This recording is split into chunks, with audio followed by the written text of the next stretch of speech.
Okay, it's now my pleasure to welcome to the stage the moderator for this afternoon's discussion.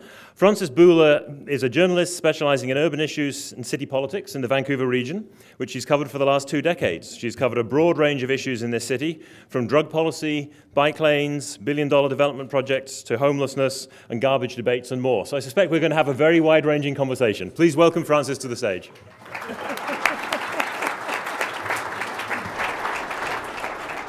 Great, and thanks. It's nice to be here again. I love that the Vancouver Port of Trade lets me come up and skewer people with questions like this. Usually, that's not the way it works in my world. So, but I'm surprised you didn't say the biggest accomplishment for Metro Vancouver, which is it is now Metro Vancouver. Oh, that's right, yeah. We officially got our name changed about a week ago. We were still legally the GVRD. And Charlie Smith at the Georgia Strait was telling me, he wrote a little story about it, not thinking no one would pay any attention, and it had more traffic than any other topic. So for some reason, Metro Vancouver is capturing people's imaginations, and maybe people think it should be the form of government that takes over everything. Yes? No? I had a question from the audience that was sort of in the other direction, actually. So. One of the things that I know from talking to various people about housing and transit, the two big drivers that shape the region, is there is a lot of discussion about how to get more density into the region. There's a lot of resistance from different resident groups. Councils are sometimes wary about crossing that or alienating people too much. You do have pressure from the province that you're getting these days, I know, with them saying, you're not, what are you doing? You're holding everything up. You should be processing things faster, more density. What do you see Metro being able to do about that? Well, first of all, Stats Canada just came out with their housing and all that population. Everyone's memorized that, right? Yeah. Already, right?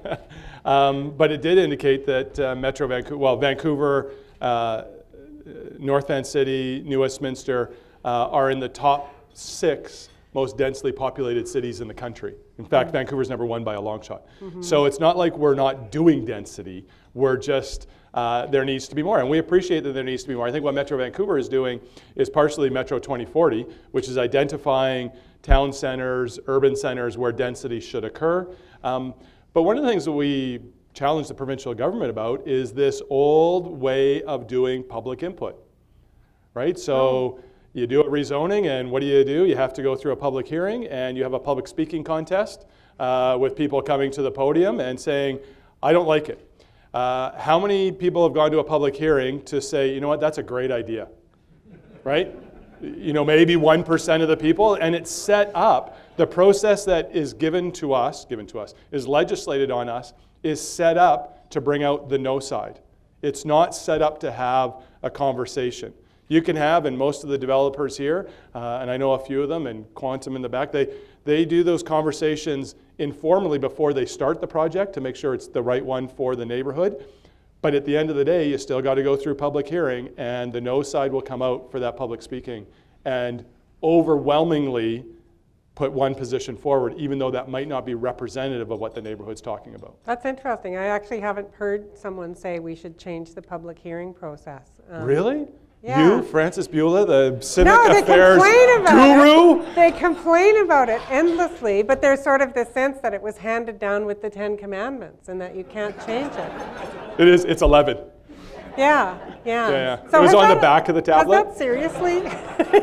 Right. Most people didn't turn it over. Yeah, they crossed out the thou shalt honor thy father and mother and put in public hearings.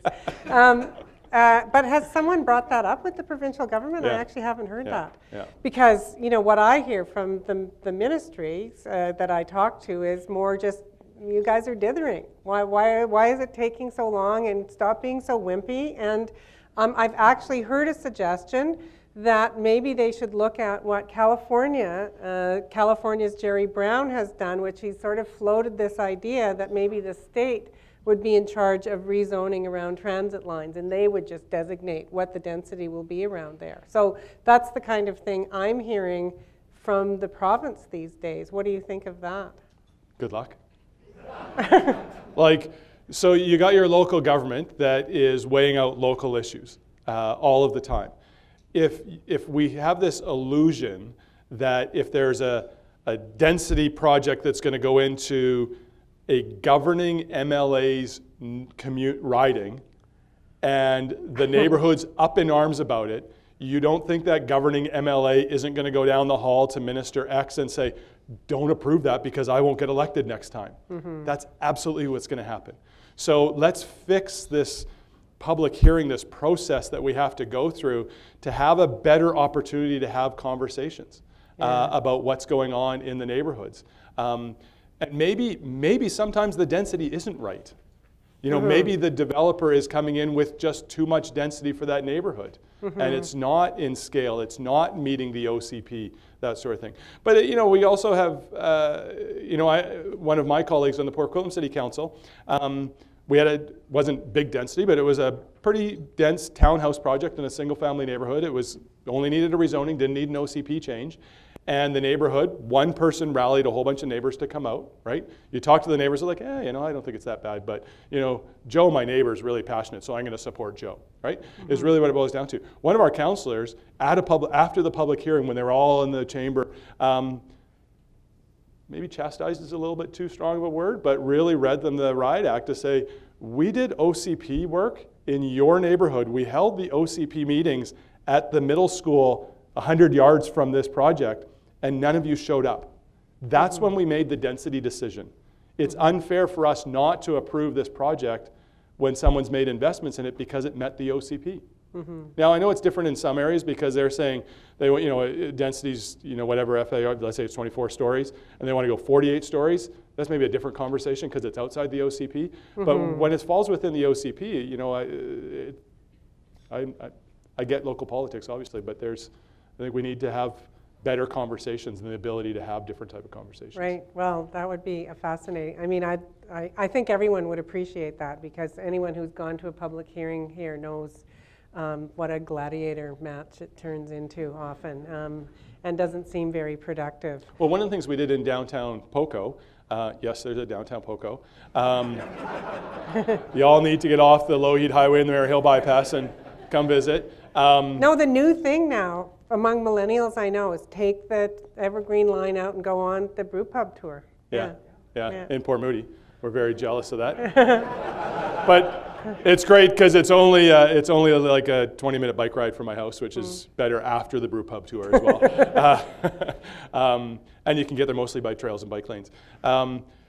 I forgot where I was going with that now. You put downtown Poco. Brew pub. Yeah. We pre-zoned all of our land in downtown Poco for density.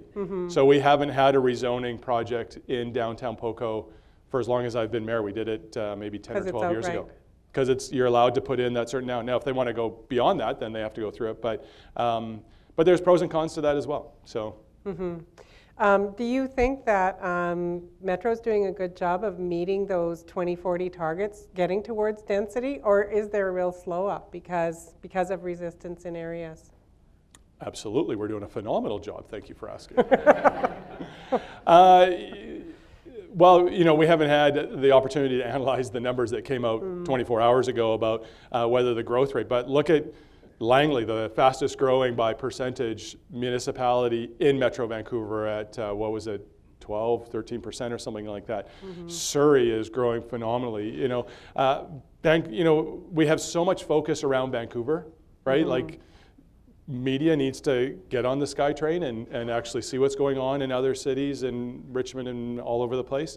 But even Vancouver is issuing, I don't know about this last year, but is issuing more building permits per year than in the history of the city. Yeah. So it's not like they're not building. You just, much like a public hearing, you're going to get a handful of people that say they need to do more and faster, and that becomes the narrative. Right. But find the other side of that equation too, which is outside. By the way, just I don't want to ask all the questions because I have a very limited perspective. So can I just remind everyone to write out questions on cards, and there's staff people who will go around and pick them up, and then I'll read out your brilliant questions. So please do that. Otherwise, I'm going to just keep asking about public hearings. When it comes to trying to create affordability and density, which is a big issue, then you get into the issue of industrial land and the pressure on industrial land.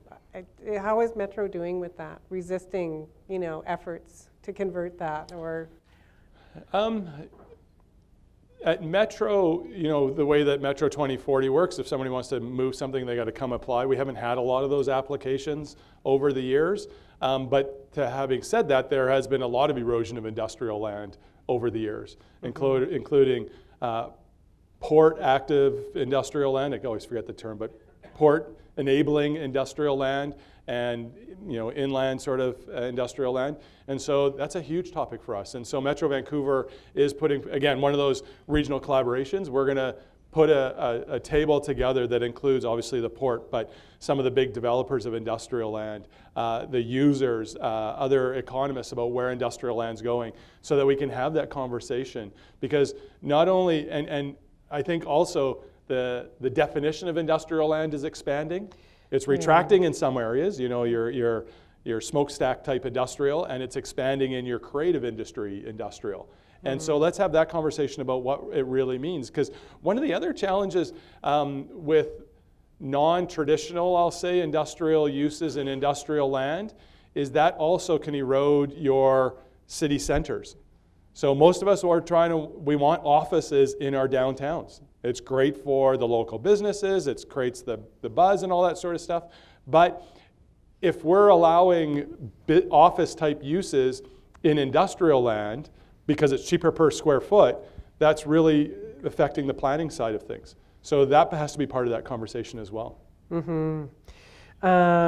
Okay, we're kind of, I think, preoccupied by some of the same things, but I know you sort of answered, we've addressed this a bit, but how do you get past the NIMBY issue in this region? Changing public hearing process, other things? Yeah, I think, I don't know if there's a magic wand out there. I think a lot of it has to do with community engagement along the whole process. And I don't say just by local government. I think the development community has a big role to play in that. Start the conversation out with the neighborhood when you start to conceptualize your plans, not after you've made the rezoning application. And it seems like a done deal at that point. See if you can get buy-in along the way. And we see some projects in Port Moody with the Flavel Cedar, they started having community conversations well before they're going to make an application. And who knows how that's going to turn out, but it sure is the community's engaged in that conversation to be a part of it. Right. Who knows where it's going to go, but as an example of community engagement, it's been quite interesting to watch. Anything else? Do you think there are different arguments that need to be used, or do you think there are fears about Vancouver? I mean, obviously one of the fears is that why should we build a bunch of stuff because foreign investors are just going to buy it and leave it empty, or Airbnbers. Sure. So do you think that those kinds of arguments maybe need to be addressed more? Well, maybe we need to have a bigger conversation about, my 18-year-old that wants to buy a condo in the next couple of years. And she probably can't, but she wants to.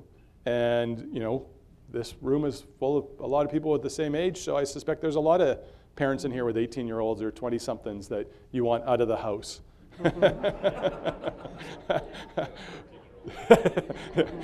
Ian just mentioned his 13-year-old could leave any time now. But I think we need to have that conversation because, we've got, and I started to do the math about how much we grew. We say we're growing about 38,000 people a year, but I think it's actually more than that when you look at the last 5 years and the census data that came out.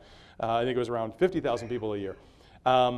And a lot of that is immigration from across Canada. We got some great engineering firms in this room right now. We have local governments in this room. One of our, we talk about all the infrastructure that's going to be built. Metro Vancouver, $7.4 billion over the next 10 years. TransLink is going to have, $7 to $10 billion or whatever it is. New hospitals and all, billions and billions of dollars of infrastructure. We talk about the trades a lot, right? I think our Achilles heel right now is engineers. There is a massive glut of engineers. I'll just say City of Port Coquitlam, we only have a handful of engineers and we're missing 2 of them and we cannot hire. We've been trying for over a year to hire an infrastructure engineer. Is it the cost of housing? Not in Poco. Yeah. No, it's just not enough around? No, well, but that goes back to your point about housing, right? Like we need to attract this economic development to this region. I think this foreign investment is a white flag into the real discussion that needs to happen about building more housing, attracting more employees here. You know, I'm a certain age, and if you're just relying on my age bracket to pay for my parents' hip replacements, we're going to go bankrupt. We need to have immigration that are going to pay taxes and are going to help with a bigger conversation on that. So yeah, I think it's a complex issue, but I think in some topics we've demonstrated that the public is more than willing and engaging to have complex discussions. And we've seen in other areas where 140 characters will do the job in a community conversation. But others need to have a much deeper and longer term conversation about the consequences of both ways. Right.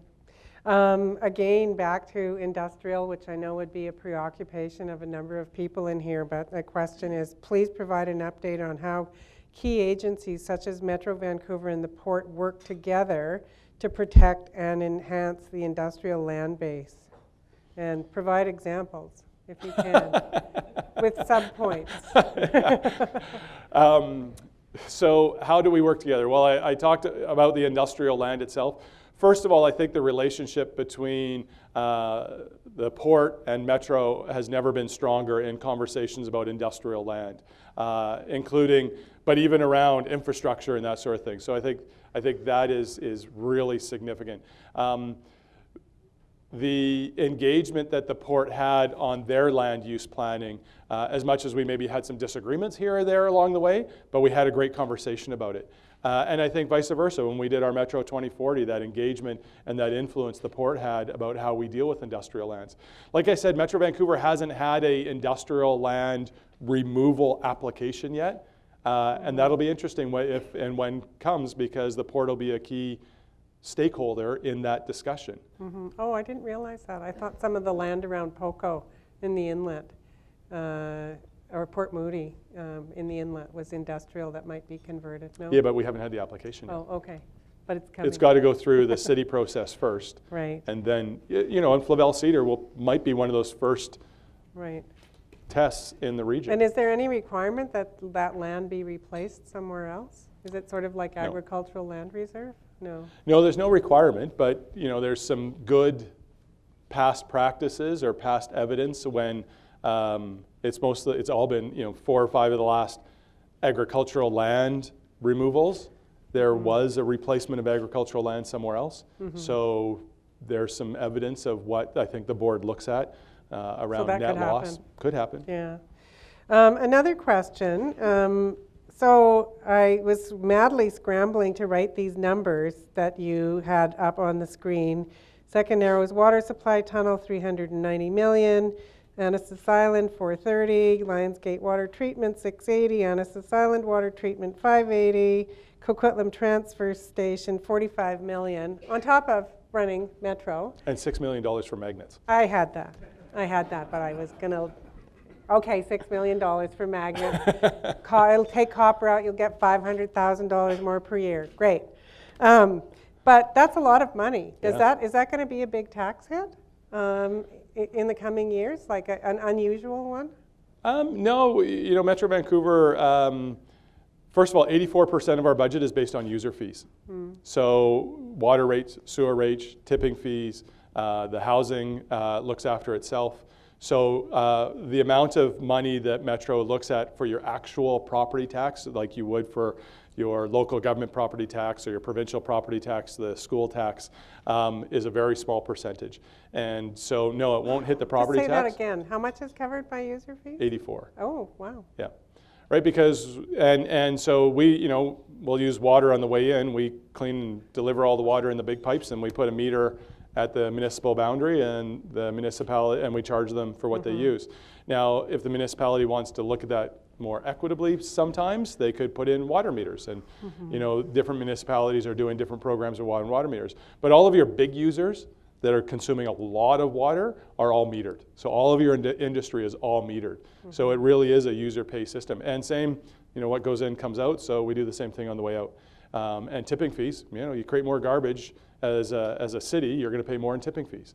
So, but one of the reasons that we're we're doing a lot of campaigns around wise water use and all that sort of stuff, which is now a year-round campaign, not just when we have drought, or around don't flush wipes down the toilet or grease traps, because that costs a lot of money in the back end. So the more we can educate people that, yes, just because it rains here, 11 months of the year, there's still a lot of money in pipes in the ground and treatment facilities to make sure you have clean water. Right. It's not necessarily about the volume, it's about what it takes to get it to your door. That's where the cost comes in. And so if people can use less and we can be more efficient, then maybe we can push off or not have to do some of those really big projects. These ones are mostly around growth. Right. Right? But are those mostly going to be covered through just 30-year, mortgage payments? Yeah. So, well, we have regional DCCs as well. Yeah. So, but we're always trying to make sure that those are not too high, so that you don't make things unaffordable, but also make sure that growth is somewhat trying to cover the cost of growth. So. Yeah. So, so a big picture question: should Metro have more power and have elected directors, or should we get rid of this regional level of government? Yes or no? I like she asked 4 questions and wants one yes or no answer. And 2 of them were contrary. So, Yeah. So no, I don't think Metro should have more power. No, I don't think the directors should be elected, because I think the connection between the board and what happens in our municipalities is vital. If you had a board going in one direction on these projects and you had a local government not in sync with what's going on, you lose the whole synergy of what's trying to happen there. So I don't think, and then if more power, if you mean like just create a greater Toronto in Metro Vancouver, there are very few actual post-business cases on amalgamation that show that it was cheaper and more efficient to amalgamate. Greater Toronto, it's 56% cost increase over the time frame compared to municipalities around them that didn't amalgamate or weren't forced to amalgamate. Ottawa was the same thing. There was one of the states in the US where, like Ottawa or Ontario, the big cities all had to amalgamate, and it was 52% higher. And you talk to someone, and I remember chatting with the mayor in Ottawa, and who was, because amalgamation was forced upon them. And they said it's terrible. Because before, someone used to go to their local rec center, wanted to book a room, they talked to the clerk there. Now you got this mega million-person city, and there's no personality. It's not a system anymore. It's a system, and everything has processes, and there's no individual interaction. And so it loses a lot of the local government feel to it. And now, you chat with them about the ward system, because you would do probably some sort of ward system. And how many councillors are in Toronto? Like 48 or something like that? You talk to them like, yeah, we got 48 mayors now, right? Because they're the mayor of their ward. And if they want anything done in their ward, they go behind the scenes and say, hey, I'll approve your bridge if you approve my rec center. Is that effective governance? I don't think so. I think what we do at local government and being open and transparent and having conversations about all of this is the best way to go. Like if we were we're 2.5 million people. We're 53% of the population of British Columbia here in the Metro Vancouver Regional District. Right now, you could probably pick up the phone and have a meeting with your mayor, pretty straightforward. Good luck if you're the mayor of 2.5 million people. Right. Just not going to happen. So I think you'd lose a ton of what people love about local government. What about less? I mean, maybe, there are people who will argue, just do the sewers and water, and why are you getting involved in, homelessness task forces and prosperity this, and there are people who will say that. So just to put it out there, so if Metro Vancouver wants to deliver another service, we have to have unanimous support from every member of the Federation, right? So everyone from, what's our smallest municipality? Belcarra, Anmore to Vancouver have to say yes. Every councillor, well, they don't have to have unanimous support around their table, but all of them have to say yes. So that's why in the last decade, we've had one additional service. And in fact, it wasn't even one. We used to have the Labor Relations Bureau, and now it's a Labor Relations Service. So we just shifted that over, and that took a long time to get through because we had one municipality holding out. So we don't expand our services. So it's misleading when people go down that path. But I think, and I think many of our board think, that having the mayors come together to talk about homelessness as a region is a good thing. Having the mayors and the business community and academia and labor come together to talk about regional prosperity is a good thing. The Regional Prosperity Initiative, we're setting the table. We're somewhat, we are the secretariat in helping with that, but that agenda is being driven by all of those different players. And at the end of the day, we're in the phase of that right now to talk about governance and funding. It will not be a Metro Vancouver service. It will be some sort of entity. I'm not sure because we're still in that, but it'll be some other entity that local government has a seat at the table or seats at the table, but it's probably not going to be dominated by local government, and it's not going to be a Metro Vancouver service. So I think we play an important role in having regional conversations, but not necessarily being the service provider behind those. Right. Yeah, I think everyone's waiting to see what that prosperity initiative is going to be like. We are now out of time. I think we covered a huge amount of ground here. So I would just like to thank all of you for your questions and Greg for some fantastic responses.